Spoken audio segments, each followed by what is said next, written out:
Hello Libra, Sun, Moon, Rising, and Venus signs. Kamusta kayo? Sana po nasa mabuti kayong kalagayan. Welcome back po sa Star Tarot. Kung bago kayo rito, welcome din kayo. Thank you sa inyong support. I truly appreciate it. God bless you all. Libra, po na mensahe ninyo, the moon energy. Ayan. So, this is the angel of dreams guiding you, no, to pay attention to your dreams, Libra, kasi maaaring meron kayong mga panaginip lately, no? And pay attention to the elements, no, na pick up pa ninyo from your panaginip. Make sure na kung meron pa kayong naalalang mga elements ng inyong panaginip when you wake up the following day, write them on paper. Okay? Write them on paper at saka i-google ninyo, hanapin ninyo yung ibig sabihin, no, ng ano ninyo, hanapin ninyo yung ibig sabihin ng inyong mga panaginip, ng mga elements na nakita ninyo sa inyong panaginip, because that is guidance from the divine. Yan ang magagabay sa inyo, no, sa decision making ninyo, sa mga disposition ninyo sa buhay, yung mga ganon. We have Hierophant. Ayan, the angel of blessings also is here, no? Making sure na makakatanggap kayo ng biyaya, makakatanggap kayo ng blessing na deserve ninyo at para sa inyo. For others of you, Libra, baka merong kasalang magaganap rito. Baka meron nang magpo-propose sa inyo rito, no? If you are still, hindi pa hindi pa kayo married, yung ganon, at meron na kayong jowa, so maybe meron na magpo-propose sa inyo. Ang iba siguro sa inyo, nag-aasikaso na, no? Preparing na for your wedding. We have Two of Cups. Ayan. So, dito naman sa Two of Cups energy, this is partnership. So, maybe, parang meron ako napipick up dito na maaaring merong whirlwind romance na magaganap dito for some of you, Libra. Maaaring yung partnership na to is romantic, no? A love connection na bago, at maaaring yan ay mauwi into a serious relationship hanggang sa mauwi sa kasalan, no? So, possible na ganun ang ganap for some of you.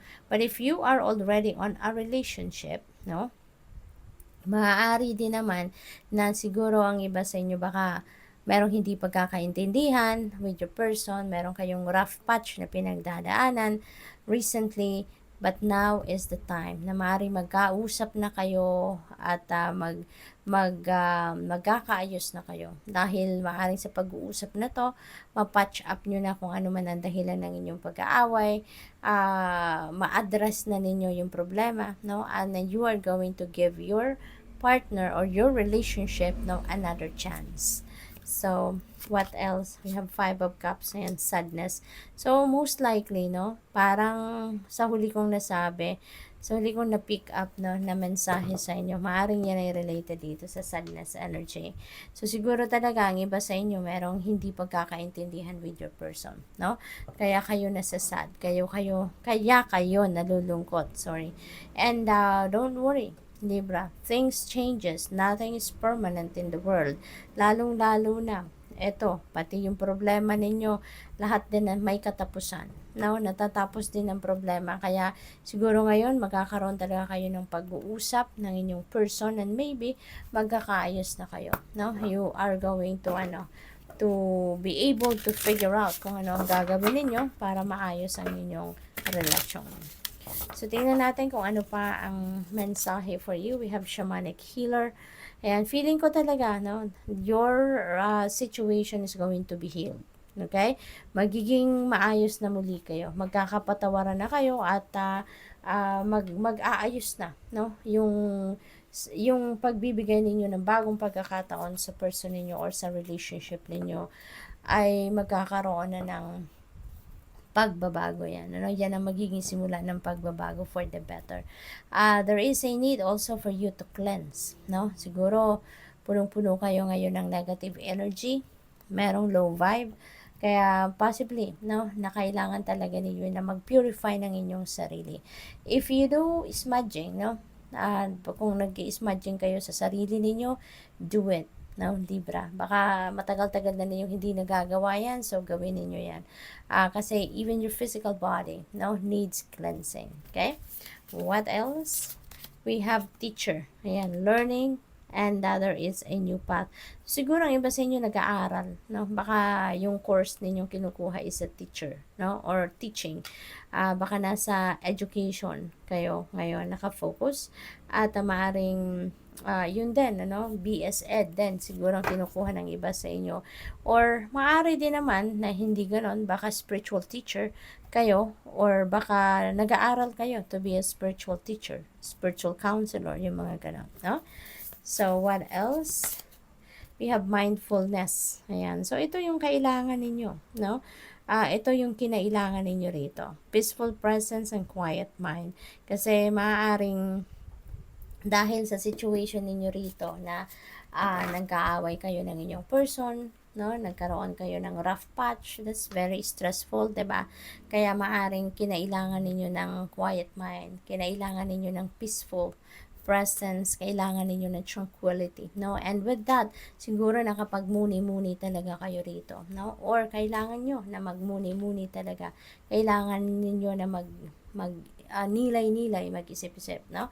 At maaring yan talaga ang naging dahilan or magiging dahilan para kayo ay magkaroon ng kalinawan sa inyong isipan, and you will be guided, no? To, siguro magpakumbaba din, and you will be guided to, to be open, no?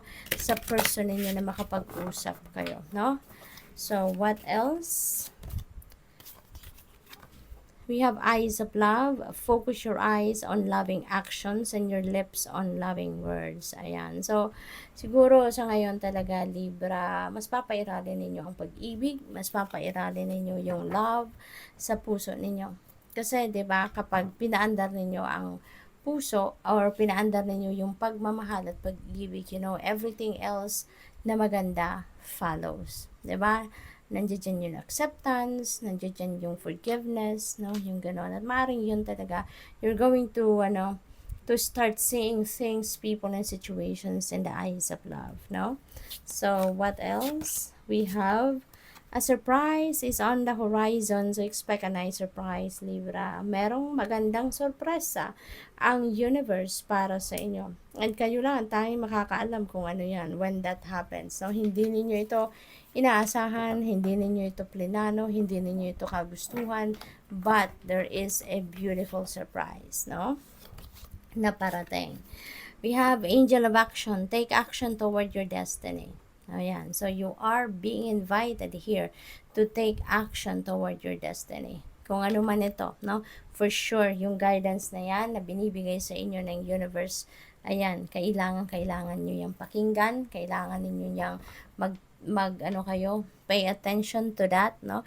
Guidance, because you are being invited here to take action toward your destiny.